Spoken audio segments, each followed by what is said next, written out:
So welcome to Learning Audacity 101. This is going to start us from zero. So I'm assuming that you are brand new to this program, that you do not have anything fancy at your disposal. This is really for the person who literally has a computer, the built-in microphone, and an old set of headphones that have been tangled in their coat pocket for the past 2 weeks. So we're going to go to audacityteam.org, and this is how we're going to download the program. Just want to show you a couple things navigating this website. If we scroll around, you'll see it gives us a lot of different features. If you want to poke around, if you want instructions, if you want help with plugins or sound quality or editing effects, any of that good stuff, they have a lot of information here. But our primary concern today is going to be this download Audacity button. So I'm going to click on Download Audacity. And there's a little bit of a backdoor trick, which is why I'm making a video specifically for this.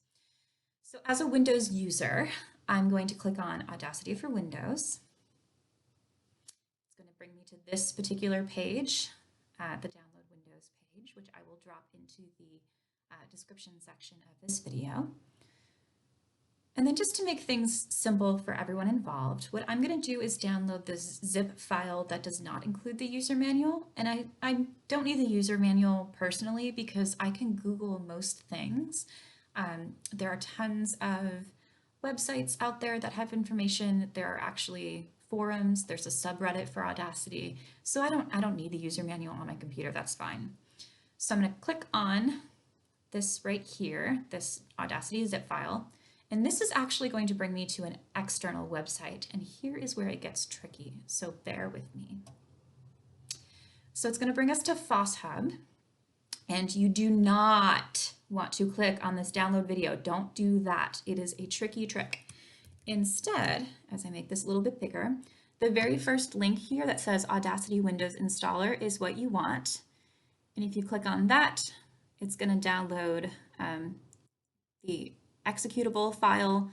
From there, I would click on it and it's going to ask if I want to make changes to my device, and I would say yes. I already have Audacity on my computer, so I'm not going to go through this process. If you are a Mac user, we're essentially going to arrive at the same place, but in case you're curious, you would click on Audacity for Mac OS, Mac operating system. Your concern is going to be either this Audacity file or there's another one. This one has the user manual. Again, it doesn't really matter. And this is once again going to bring us to that FossHub website where you do not click on this big X, don't do it. But instead, you'll see that it says Audacity Mac OS or Mac operating system. I don't have a Mac, but if I were to click on that, it would download the file. I would open it up. Of course I can't because I'm on a PC, but this is how you would install it through a Mac. And that's just basic installing 101. As a Windows user, it's going to run you through the installer prompts right on your computer. So essentially you're just going to agree and click next, next, next, next, next. And then eventually you're going to end up with what probably will be either the Audacity symbol on your toolbar or on your desktop, or I can even search for Audacity here. And when it opens, I already have a song going, but when it opens, it'll look like a blank file just like this, and that's how you get started. Have fun.